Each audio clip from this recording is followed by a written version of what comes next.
Jovem Pan News. 8 e 8. Repita. 8 horas e 8 minutos. Vamos iniciar nosso giro de notícias falando sobre as principais notícias do cenário eleitoral. Jovem Pan, eleições 2022.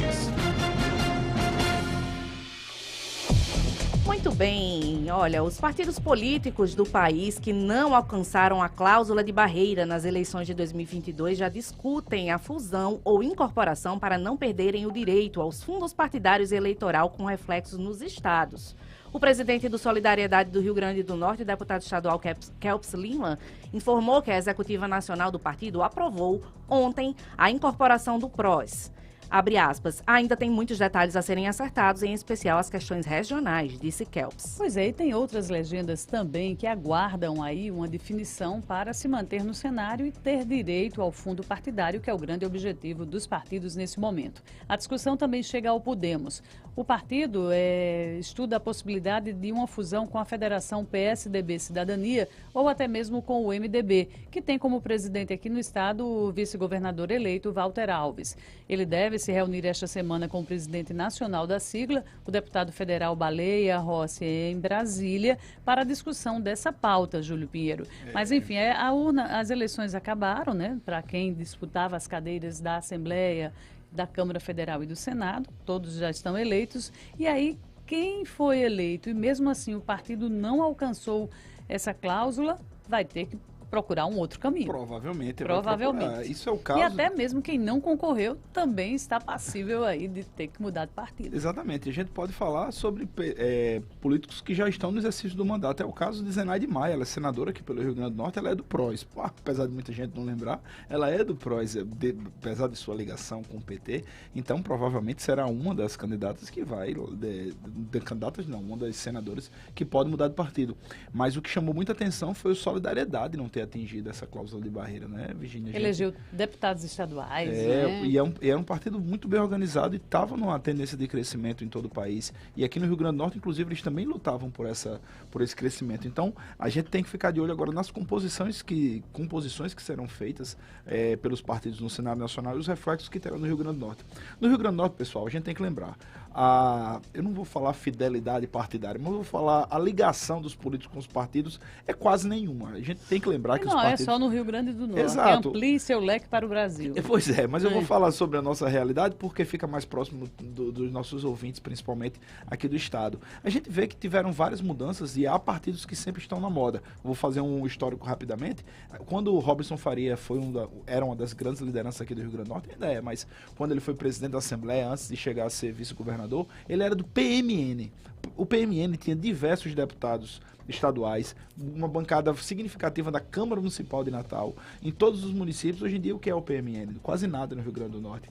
O PROS também foi um partido criado, que nasceu grande porque conseguiu trazer pessoas de outros partidos que queriam mudar de legenda e tinha aquele problema da fidelidade partidária. Também cresceu e agora encolheu novamente. O próprio Albert Dixon, que era um dos líderes do PROS aqui no Rio Grande do Norte, deixou a legenda e foi para o PSDB. E o PSDB, que também já foi um partido grande nacionalmente e pequeno aqui no Rio Grande do Norte, tornou-se um partido maior aqui no estado, mas até quanto tempo?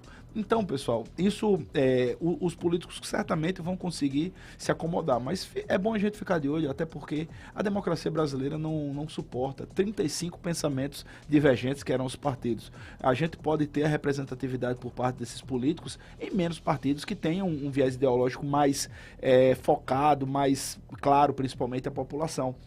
E principalmente, recursos, dinheiro público, um nível menor de recursos públicos indo para as mãos de poucas pessoas. A mini-reforma eleitoral, que está tendo os primeiros efeitos depois das eleições de 2 de outubro, ela já traz esse reflexo para a diminuição das legendas, como a gente está colocando aqui essa informação para os nossos ouvintes.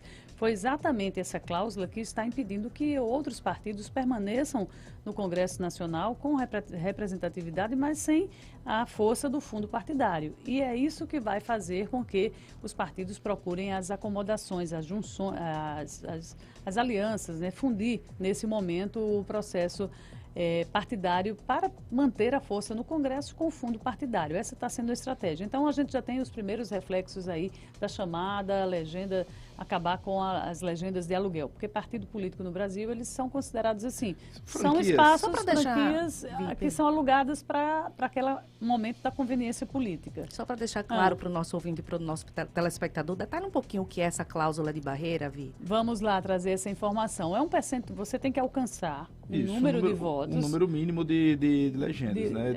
Na verdade, de representantes no Congresso Nacional, para que você tenha o direito de utilizar o tempo de TV, receber o fundo partidário nessa divisão. É uma norma recente, relativamente Traz um recente. percentual, a gente vai trazer, acho que é 2%. Somente terão direito aos recursos do fundo partidário os que obtiverem 3% dos votos válidos, né?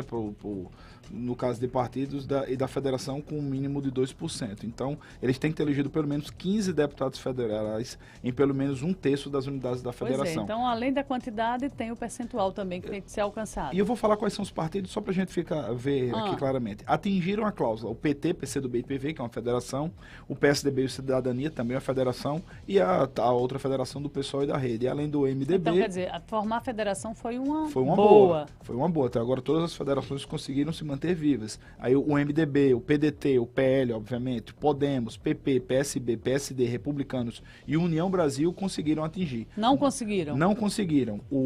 Elegeram deputados, mas não conseguiram. Eu vou por ordem alfabética. Avante, PSC, Solidariedade, Patriota, PTB, o Novo, pessoal. O Novo não conseguiu também, o Partido Novo, que vinha num crescimento, né, desde a última eleição, obviamente, e o PROS também, que não conseguiu, que a gente já falou há pouco. E tem partidos que não tiveram sequer parlamentares eleitos. Foi o AGIR, o Democracia Cristã. Olha aí, quem já tinha ouvido falar no AGIR? O PCB, o PCO, que é o Partido da Causa Operária, teve inclusive candidato à presidência da República, o PMB, o PMN, que eu falei há pouco tempo, o PRTB, que já foi o candidato, o partido, enfim, um partido um pouco maior no Brasil, né, que teve presidente da República, o PSTU e a Unidade Popular, esses que é o UP. nem elegeram. Não elegeram nenhum, esses aí daqui a pouco vão deixar de existir. Então, só para a gente contextualizar e trazer informação para os nossos ouvintes, a questão do PROS, né? O Solidariedade está se juntando ao PROS. Nós temos no Solidariedade hoje deputados eleitos e tem um deputado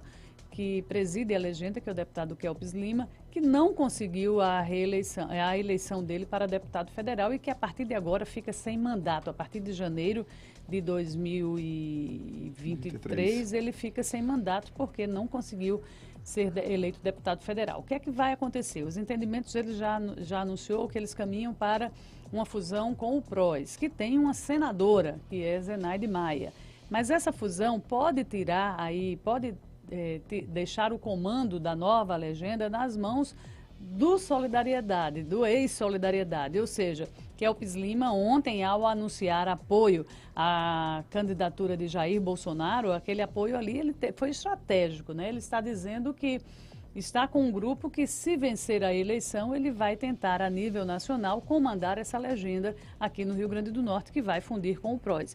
E ele tem chances para isso, se o presidente eleito for Jair Bolsonaro? Tem muitas chances. Por quê? Porque hoje a senadora Zenaide Maia, que é a outra liderança, mesmo tendo um mandato de senadora, ela está mais alinhada ao partido de esquerda. Né? Hoje apoia a eleição, o projeto político de Lula. Então, Zenaide perderia força nessa composição com o presidente sendo Jair Bolsonaro. Por isso que o deputado Kelps Lima se apressou ontem, Júlio Pinheiro, de botar logo uma foto nas redes sociais, declarar apoio a Jair Bolsonaro e disse que estava fazendo isso diante dos benefícios e dos investimentos que o governo Bolsonaro fez no Rio Grande do Norte via Ministério do Desenvolvimento Regional. E a foto que ele colocou nas redes sociais foi ao lado de quem? De Rogério Marinho. Olha, aqui uma opinião, desculpa, viu, Lícia? Eu vi que você ia falar. Pode falar.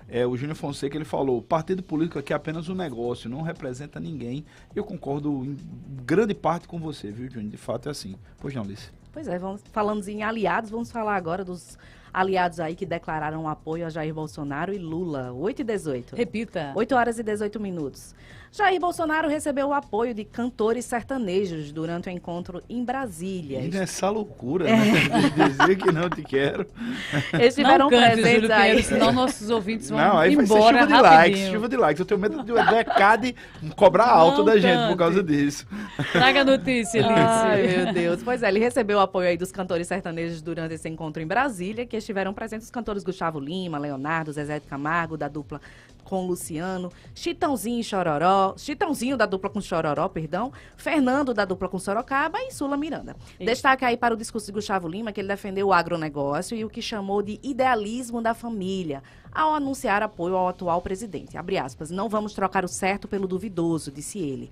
Após o encontro, Bolsonaro também fez uma declaração à imprensa, dizendo que o apoio dos cantores dá a ele a certeza de que haverá uma virada nas eleições e ele derrotará Lula. Pois é, há 12 dias das eleições, esse é o fato que marca aí a terça-feira para a gente trazer do cenário nacional. Porque, de um lado, Bolsonaro conseguiu o apoio dos sertanejos e, do outro lado, a senadora Simone Tebet apareceu no programa do candidato Lula. E aí ela declarou seu apoio nesse programa de rádio e televisão. Num comercial de 30 segundos, a ex-candidata à presidência da República, Simone Tebet, disse que o Brasil, abre aspas, não aguenta mais o presidente Jair Bolsonaro e que, apesar das diferenças, o que une ao petista é a democracia e o futuro do país. Foram declarações dadas por Simone Tebet. As movimentações, Júlio, há 12 dias das eleições. É, né? a gente tinha visto anteriormente a classe artística, uma classe artística bem específica, apoiando a candidatura de Lula há muito tempo, na verdade. A gente viu nomes como Chico Buarque, atores principalmente também, fazendo parte, Chico César, participando da campanha de Lula, e agora a gente tem uma outra vertente de gênero musical, que são os sertanejos defendendo o governo de Bolsonaro, e tem uma ligação muito forte com o agronegócio, todos eles. Com o agronegócio e com aquela região ali, a Do região do Centro-Oeste. né? Isso, Goiás, e até os Minas estados Gerais de também, Goiás, porque Goiás. Gustavo Lima é mineiro, apesar da gente pensar que ele é goiano, ele é de Minas Gerais. Outras duplas também são de Minas Gerais, como Bruno Marrone, vive em Uberlândia, César Menotti e Fabiano também são de lá. Mas E Júlio também... conhece todo mundo, eu fico porque impressionado. na pandemia eu não podia ver uma live que tanto eu bebia quanto comprava as coisas na live, era só vendo QR Code e gastando dinheiro à toa, não saía de casa.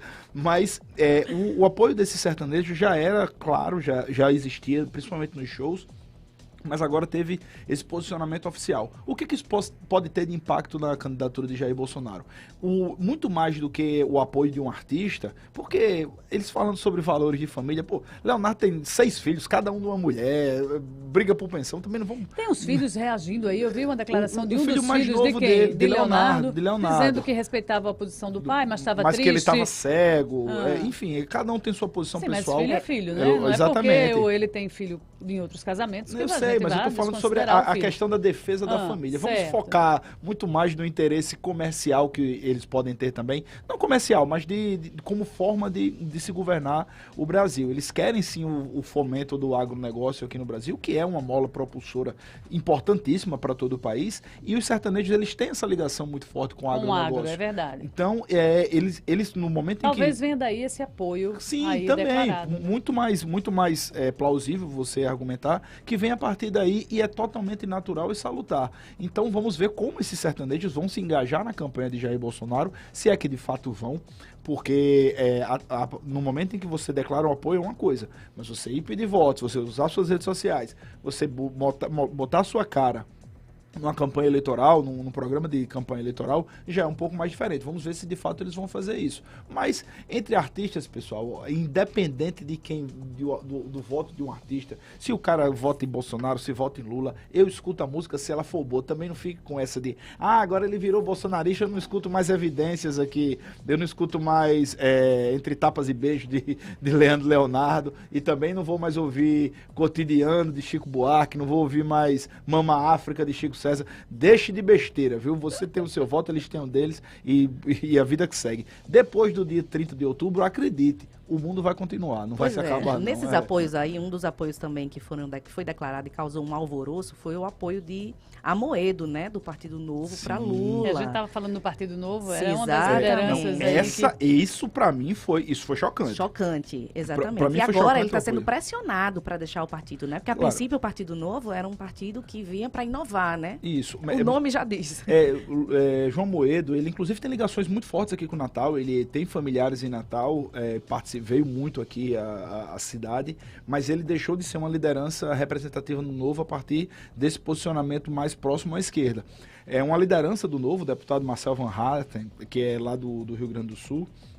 Ele rechaçou totalmente a postura de João Amoedo, disse que ele não é mais bem-vindo no partido. O próprio Romeu Zema, que hoje em dia foi alçado à maior liderança do Partido Novo, também foi totalmente contrário a esse tipo de declaração de João Amoedo, mas o impacto que Amoedo tem na política nacional, com todo o respeito a João Amoedo, que foi um candidato à presidência da República, é quase nenhuma. Mas, Júlio, esses apoios aí, eles são naturais. Nós estamos, minha gente, numa reta final onde as pessoas começam a tomar posição. Eu não achei natural Amoedo apoiar Lula. Ele disse que o voto em Lula, palavras de Amoedo, é proteção necessária. Segundo ele, Bolsonaro se mostrou aí um péssimo gestor e muito autocrático. Foi a posição dele nesse momento, né? A posição que ele toma nesse momento do processo. Como a gente destacou aqui, a posição dos sertanejos. Eles também decidiram e fizeram um ato bonito. Foram ontem, né? Juntou todo mundo, mostraram uma força. E só outra coisa também, Vinha, que a gente tem que ser justo. São as acomodações e as expressões daqueles que querem declarar o voto. O voto, minha gente, ele é secreto. Cada um declara quem quiser. Declara quem quiser, né? É bom sempre lembrar isso, né? É importante. Exatamente. E outra coisa, pessoal, quando a gente fala sertanejo, a gente não pode também generalizar. A gente está falando daqueles sertanejos que foram lá, que são ícones, representam boa parte do segmento, inclusive Eles dos fizeram interesses muito barulho ontem com esse apoio, né? Mas os sertanejos que porventura não tenham definido apoio, não tenham se manifestado e podem não votar nele, né? Podem não votar em Bolsonaro. Então, não é o gênero, são aqueles cantores que foram lá. Aquele grupo de cantores, né? Tinha quantos? 6? Tem mais. E gente representativa. E milhões de discos aí, pelo menos uns 100 milhões, porque foi Zezé de Camargo, foi Ratinho também estava lá, mas Ratinho não canta, né? Mas ele encanta, né? Foi Zezé de Camargo, Ratinho canta igual a Júlio. Foi Zezé de Camargo sem Luciano, foi Chitãozinho sem Chororó, Gustavo Lima, Leonardo, Sorocaba, não, Fernando, né, de Sorocaba, Sula Miranda. Você conta por dupla ou por pessoa? Eu tô contando por pessoa, porque se Chororó não foi, algum motivo para não ter ido, Chitãozinho foi, Chororó não foi. Então, não sei tem se isso também, é? Pois é, o agro tá ligado para todo mundo, mas vamos ver qual é o posicionamento. Cada pessoa, Chitãozinho e Chororó são 2 votos, viu, pessoal? Só para deixar claro, apesar de ser uma dupla, são 2 votos. A gente tem que lembrar Cada um tem disso. seu título. Exato. E por falar nisso, ontem, pela primeira vez, eu quero registrar aqui, de público, fui entrevistada por um instituto de pesquisa. Foi mesmo, Olha! E foi do começo ao fim. Eu achei interessante, porque minha expectativa é que eu fosse entrevistada presencialmente, né? Mas foi uma entrevista por telefone e totalmente automatizada, né? Não foi nada, eram perguntas que estavam programadas e que eu ia só nos números que eles apontavam ali, né? Mas foi um questionário de pelo menos 8 perguntas, todas elas voltadas para o pleito de 2022, claro. O nome do instituto? Não dizia o nome do instituto. Convidava para participar de uma Quais eram as perguntas, mais ou menos? As perguntas foi se eu já estava decidida, qual era o candidato, se havia chance de mudar desse candidato, principalmente a questão se o meu voto estava sendo influenciado por alguém ou se eu estaria influenciando outro grupo de pessoas próximo a mim para o mesmo voto. Então, foram essas as perguntas aí, mas tudo de forma de robozinho, né? A gente ia lá digitando e eu achei interessante, eu vou até o fim. Primeiro, porque era a minha primeira pesquisa que eu estava respondendo ali, uma pesquisa eleitoral. E segundo, porque eu queria ver também a forma como os institutos estão abordando aí, né? O número apareceu no meu celular, não era um número desses 3003, né? Que a gente dá logo um end, por isso que eu atendi. E aí eu vi que era como se fosse o número 84? Era um número exatamente local, mas que aparecia, mas que assim que eu disse alô, a gravação já me convidava para Olha permanecer, aí, Virginia Tchelle dizer minha faixa selecionada etária. aí para Então, fazer. entrei aí na faixa de quem Seguimos foi na fila, entrevistado. Eu ainda não fui, não, mas eu já fui entrevistado em pesquisa. E, Nunca pessoal, tinha sido, primeira nunca vez, fui também.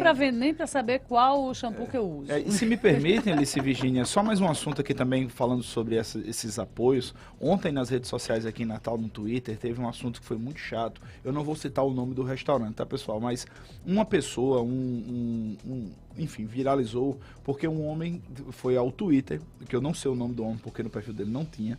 Ele fez uma crítica, ele disse: eu não vou mais no restaurante tal, que é um restaurante de comida japonesa, porque o dono é bolsonarista. Aí ele disse que não ia. Foi um efeito manada. E falam que boiada é quem vota em Bolsonaro, né? Mas foi um efeito manada. Uma coisa ridícula. Fez com que o dono do restaurante fosse lá falar, tentar se justificar pelo voto dele, para você deixar de ir no restaurante por causa disso, e as outras pessoas incentivando a não irem a esse restaurante por causa do direcionamento político. E pior, a outra sócia disse que é eleitora de Lula. Disse: não, eu sou eleitora de Lula, e eu tô aqui, eu vou ser prejudicado também. Deus. Então isso demonstra, pessoal, e claro, isso ocorre dos dois lados, mas a que nível de intolerância e de maldade as pessoas chegaram, né? Porque você fazer uma ligação com o direcionamento político de alguma pessoa para você fazer com que tentar manchar a imagem do estabelecimento, tentar quebrar o estabelecimento de uma pessoa por causa de posição política, é quando a gente falhou realmente enquanto ser humano, enquanto sociedade. É verdade, isso está na moda, porque recentemente eu acho que foi o empresário do detergente IP que doou eu 1 até milhão, gosto acho. desse Eu amo o detergente. IP, minha gente, é muito Eu não tenho Os detergentes, conhecimento. Seção dona de casa, assim, seção cozinha. É muito bom o IP, ele rende. Pois né? aí eles declararam doação, parece que foi para a campanha de Bolsonaro, aí a galera já fez um boicote de que não ia mais comprar IP. Tá na moda isso. Então deixa a louça suja. Pois é. Vai, lava com água. A gente costuma dizer assim, vai procurar uma Vai lavagem. procurar uma lavagem de roupa. Seguimos, 8h29. Repita. 8h29. Vamos falar aí das abstenções, as estratégias aí que os candidatos estão fazendo para atrair esse público. Olha, há 2 semanas do segundo turno, as campanhas de Lula e Bolsonaro intensificaram a ofensiva para motivar seus eleitores a saírem de casa para votar no próximo dia 30.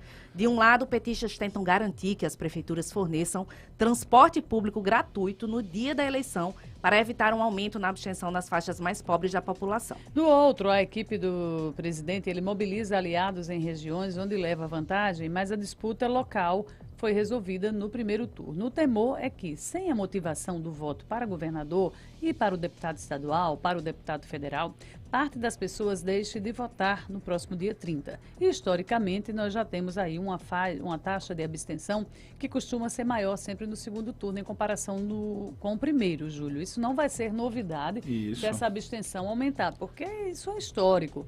Primeiro turno, minha gente, é mobilização, é você chamando o outro, vamos lá, você já tem seu candidato a deputado, vem aqui, vamos fazer isso. Segundo turno, primeiro que aquele avalanche de candidatos, ela desaparece. Ficam só 2. E aí, para você motivar o eleitor, muitas vezes que está fora do seu domicílio eleitoral, ou que quer priorizar aquele domingo para fazer uma outra atividade, já que teremos um dia 30, o calendário eleitoral, sempre vai acontecer isso. Ele está imprensado aí, o último domingo de outubro, que é quando acontecem as eleições, ele fica imprensado entre uma data importante, que é do servidor público, 28 de outubro, e o dia de finados, que é o dia 2. Então, nesse sempre imprensadinho aí, tem uma eleição a cada 4 anos. E o desafio é convencer as pessoas... A cada 2, na verdade, né? a cada 2, né? Porque toda eleição acontece no último domingo do mês de outubro. Então, os candidatos estão muito preocupados, principalmente com a forma de levar esse eleitor à urna, porque muitas vezes ele não vai, Liciano, porque não tem dinheiro. E lembrar, pessoal, o transporte de eleitores para as urnas eletrônicas, para o local de votação, ele é ilegal se for feito por candidatos. Há uma possibilidade de que o poder público forneça esse dispositivo, mas acontece que isso tem que ser para todos os eleitores, independente de sua preferência partidária. Então, isso que é importante também que se saiba. Se você é o prefeito de uma cidade e você vai disponibilizar transporte público, não pode ser somente para quem vota no candidato que você você apoia. Isso aí está na lei. E para se ter uma ideia do número, pessoal, com relação a abstenções, a reportagem da Tribuna do Norte fez um pequeno levantamento com relação à comparação do primeiro turno para o segundo turno das eleições de 2018. Houve um aumento de pouco mais de 1% nas abstenções de um turno para o outro. Foi uma abstenção um pouco menor, porque a eleição de 2018 estava bem polarizada também. Foi aquela eleição sem Lula, a primeira de Jair Bolsonaro, teve um grande interesse também. E aqui no Rio Grande do Norte foram 24.323 pessoas que votaram a menos no segundo turno da eleição. Aproximadamente 1% dos eleitores do Rio Grande do Norte, só para a gente ter um parâmetro aí de comparação. Pois é, então vamos acompanhar essa movimentação. Claro que os candidatos se preocupam, né? As estratégias passam também pelo convencimento de levar o eleitor para a urna, porque não é só o eleitor de um lado ou de outro que não vai comparecer. Esse prejuízo pode ser e deve ser comum aí tanto para os que apoiam Lula, quanto para aqueles que apoiam nesse momento o candidato Jair Bolsonaro. Júlio Pinheiro, o que é que o pessoal do chat está falando aí? O pessoal está falando aqui que não compra mais IP e outros que só compram IP, viu? Até aqui, o Borges está dizendo, só compra IP, tudo a ver. Dúvida por quê? Detergente IP. Rapaz, eu não sei porque a gente tá propaganda total aqui. Aí o Francisco Pereira, ele... eu uso IP há muito tempo. Aí o Pinheiro Andrade também fez aqui no cordel. O limpo usa IP, o sujo fica com PT, tá falando aqui Pinheiro Andrade. Aí o Francisco Pereira, ele falou aqui, aquele senhor do boné do Lula, da polêmica do restaurante, agregou mais votos do que esses sertanejos que foram apoiar o presidente. Aqui, a opinião aí do Francisco. Uma outra opinião, né? Muita gente aqui discutindo, tratando sobre o Queremos que a gente likes. Você usa o IP de que cor? Eu gosto do amarelinho. Gosto também do transparente. Não, eu só bom. uso o transparente. Dica dona de casa, meus queridos. Então, pessoal, não esqueça dona de casa também, like, viu? Que né? tem várias pessoas, vários homens que gostam de lavar louça. Você gosta de lavar louça? Não, eu odeio. Eu não lavo louça, inclusive. É um serviço doméstico que eu topo tudo. Louça. Menos lavar louça. Tô fora. Suja tudo.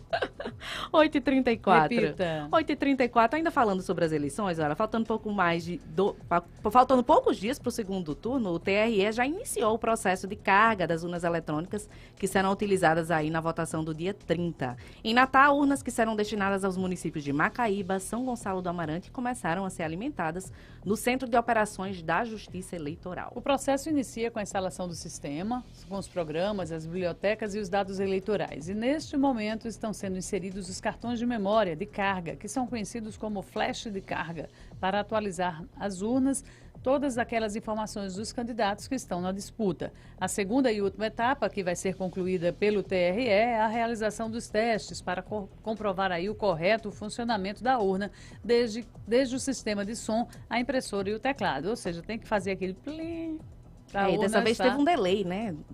Tem um delayzinho aí na urna, né? Mas graças a Deus estamos a 12 dias das eleições do segundo turno e esse assunto de urna eletrônica saiu completamente da nossa pauta, das nossas vidas, né? Porque tá aí, é o mesmo sistema, ninguém está falando nada, porque é um sistema eficiente. Sim, com certeza. A gente não pode ter nada que seja eficiente no Brasil, não. Acredito, o Brasil às vezes faz coisa boa. E lembrando também aqui, após a preparação das urnas, os compartimentos delas são lacrados fisicamente com lacres especiais produzidos pela Casa da Moeda, viu? Não é um lacrezinho qualquer, não. É um lacre da Casa da Moeda que vai ter as propriedades químicas que impedem qualquer tipo de violação. Vá para cima da urna eletrônica aqui do Brasil agora.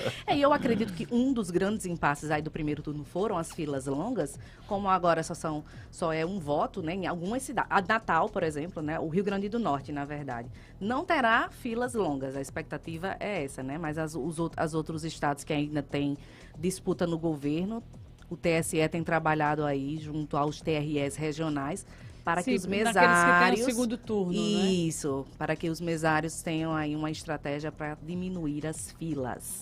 O tempo que se passa na cabine para quem vai escolher só o presidente vai ser bem menor. A gente chega lá, digita os números, partiu. Pessoal, e agora voltando aqui um pouquinho pro chat, a gente falou sobre essa questão da polêmica envolvendo o restaurante devido ao voto. Aí um ouvinte nosso aqui também, o Diogo Oliveira, ele está falando: eu sou bolsonarista e perdi muitos seguidores após me posicionar nas redes, inclusive clientes me criticando e dizendo para não comprarem mais. Isso é uma pena. Isso acontece também com os eleitores do PT, que também declaram apoio aos e parte dos bolsonaristas dizem que não vão mais consumir por causa disso. Pessoal, é uma eleição, não é uma guerra entre nós, nem entre eles, né? Então, não vamos tomar esse tipo de E atitude, você não. deixa de consumir aquilo que não lhe agrada, né? Exatamente. Que você está pagando o preço, sei lá, se você não está gostando do preço, não está gostando do gosto, aí você toma a sua decisão. Agora, porque eu tenho minha posição Sim. e você tem outra, eu vou Gente, deixar acho de nada a consumir ver. o seu produto? Nada a ver, real. Enfim, cada Real. um tem a opinião.